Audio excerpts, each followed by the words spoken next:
Panitia zakat yang dibentuk masing-masing musola maupun masjid juga termasuk amil. Kemudian apakah para janda yang hidupnya sudah ditanggung anaknya berhak memperoleh zakat? Dan kemudian apakah para ustadz, petugas marbot dan sebagainya termasuk fi sabilillah? Terima kasih. Baik, kaidahnya bahwasanya zakat itu sebaiknya diberikan kepada orang yang ada di lingkungan kita,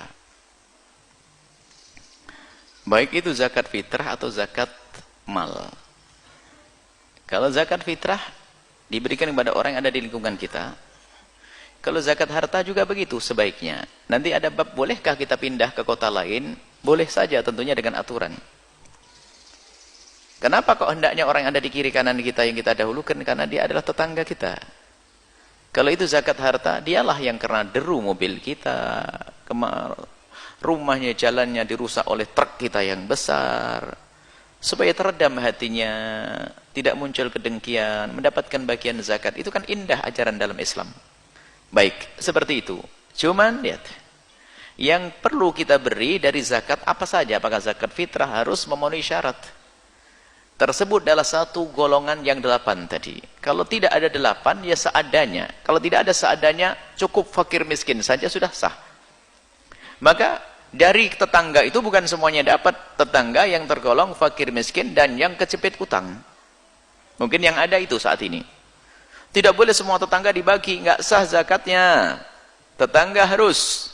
Tetangga yang fakir atau yang miskin, yang tidak mampu. Itu standarnya adalah kampung itu. Setiap kota beda ya standar miskin. Setiap kota beda standar miskin. Miskinnya orang di kampung beda dengan miskin orang di kota. Miskinnya warga Indonesia sangat beda dengan miskinnya warga di Eropa sana mungkin. Begitu. Jadi setiap kampung itu dianggap miskin dibanding dengan orang yang ada di kiri kanannya. Biarpun dia sudah punya motor misalnya, tapi dia ada kekurangan terus, maka dia termasuk golongan miskin dan fakir yang bisa mendapatkan zakat. Baik. Kemudian ini miskin. Kemudian tadi apa? Masjid. Panitia zakat yang dibentuk masing-masing musola. Oh, panitia bukan. Panitia tidak berhak mendapatkan zakat karena dia bukan amil. Amil itu adalah orang yang mewakili negara, yang ditunjuk negara untuk mengatur zakat. Tugasnya mengambil, menghantarkan, mendata. Itu ditentukan oleh negara. Dan negara yang ditegakkan syariat di situ. Atau negara yang memperkenankan urusan-urusan agama. Selagi orang membuat panitia sendiri, nggak boleh menganggap dirinya amil. Wah, ini paling bahaya. Nanti buat amil-amilan. Pengen mengembat duit zakat, membuat amil-amilan. Butuh 3 orang, seanaknya 16 dimasukkan semua, biar jadi amil. Kan kacau nanti. Nggak, amil itu dilihat oleh negara. Dibutuhkan berapa orang ini. Jangan duit zakat dihabiskan hanya untuk amil, nggak. Dan amil itu pun, kita harus paham. Amil itu pun boleh diambilkan dari duit zakat, ambil yang sesungguhnya. Kalau wakil-wakil itu bukan amil. Amil yang sesungguhnya pun boleh diambilkan dari duit zakat, jangan lebih dari ujratul mithli. Artinya, seolah-olah gajinya dari situ. Dia pegawai kerja, berapa gajinya? Kalau sehari 50.000, ya diambilkan dari zakat 50.000, kurang lebihnya seperti itu. Jangan seenaknya sendiri, bikin direktur sendiri. Direktur badan ambil zakat, gajinya 6 juta. Apalagi?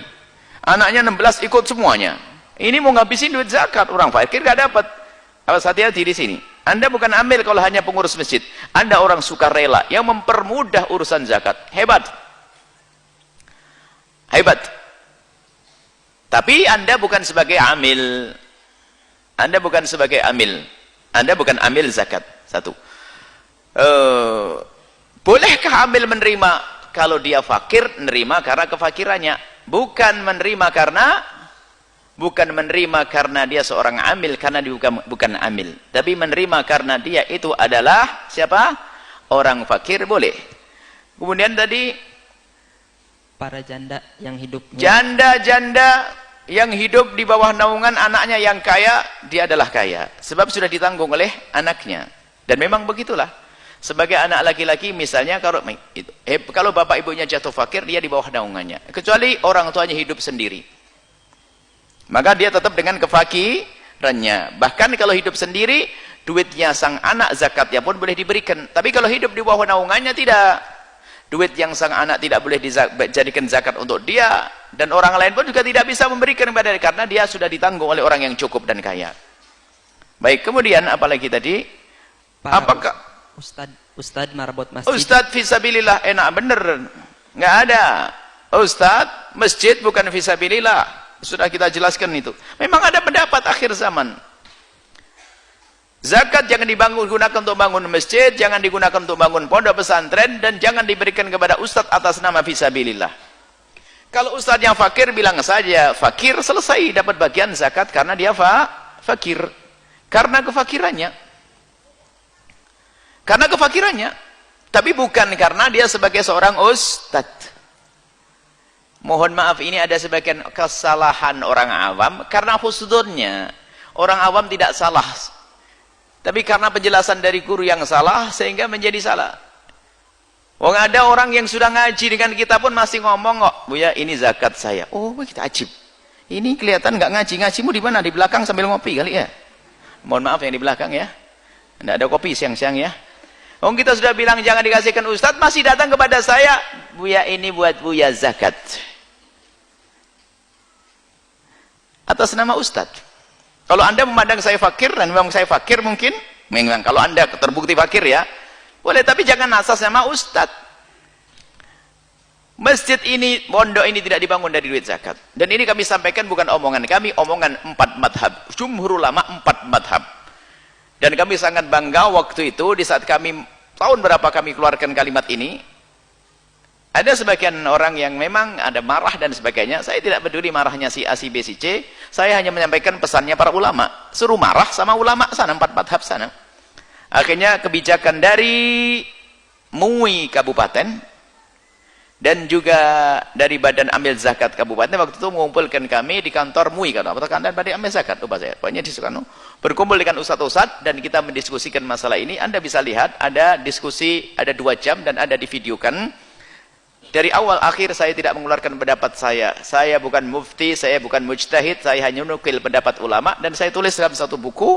Hanya waktu itu belum diterjemahkan, sekarang sudah terjemahnya. Kashful Ghummah fi Sarfil Zakati lil Masalih al-Amah. Itu adalah masalah Kashful Ghummah. Masalah sorif, menggunakan harta zakat untuk kepentingan umum seperti masjid, madrasah dan sebagainya. Kesimpulannya Anda tidak boleh. Jadi ingat, pada yang marbot masjid bukan fisabilillah, ustadznya bukan fisabilillah, kecuali mereka itu fakir, baru berhak mendapatkan zakat. Tolonglah jangan dolim kepada orang fakir. Alasannya apa? Ini jihad, perang pemikiran zaman ini. Perang pemikiran kan perlu, ustadz kan berperang pemikiran. Waktu ulama 4 madhab hidup itu memangnya nggak ada akidah sesat. Kaum Mu'tazilah itu menguasai dunia waktu itu, Daulah Abbasiyah. Tapi mereka juga tidak pernah berhujah untuk mencetak ulama mengambil duit zakat, tidak ada kok. Padahal lebih dahsyat dulu pemikiran. Filosof handal waktu itu juga muncul yang keluar dari iman. Tapi lihat, ada kelompok-kelompok yang dahsyat yang disebut dengan istilah Khawarij, Murji'ah dan seterusnya, Qadariyah, Mu'tazilah. Ada zaman itu dan dahsyat. Tapi ternyata ulama pun tidak pernah berkata, kita ingin mencetak ulama diambilkan dari duit zakat karena ini adalah fisabilillah. Nggak ada itu. Dulu lebih dahsyat lagi dari zaman sekarang. Kenapa hari ini kok mudah mengatakan fisabilillah? Sampai orang fakir kehilangan hartanya. Kalau Anda masih belum tersentuh hati Anda, ayo nanti sore jalan dengan saya. Tapi siap duit harus. Ke rumah sakit.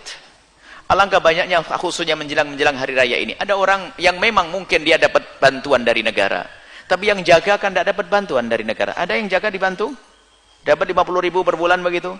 Nggak ada yang menjaga itu, nggak ada dapat bantuan dari yang dibantu sama negara. Kalau bantuannya benar, kalau bantuannya benar dulu, yang dibantu bantuannya benar, tapi yang jaga itu tidak dibantu oleh negara. Dia harus meninggalkan kerjaannya, istrinya sakit, anaknya sudah begitu. Akankah kita rela menggunakan uang mereka untuk bangun pondok pesantren? Ya Ustadz, mana nurani kita? Apakah kita rela setelah itu untuk bangun masjid? Masjid itu nggak usah megah, dikasih patok 4 saja diniati masjid, jadi masjid dapat pahala etikaf utuh, semakin panas semakin gede pahalanya. Kenapa harus mengembat duitnya orang fakir? Itu banyak alasan.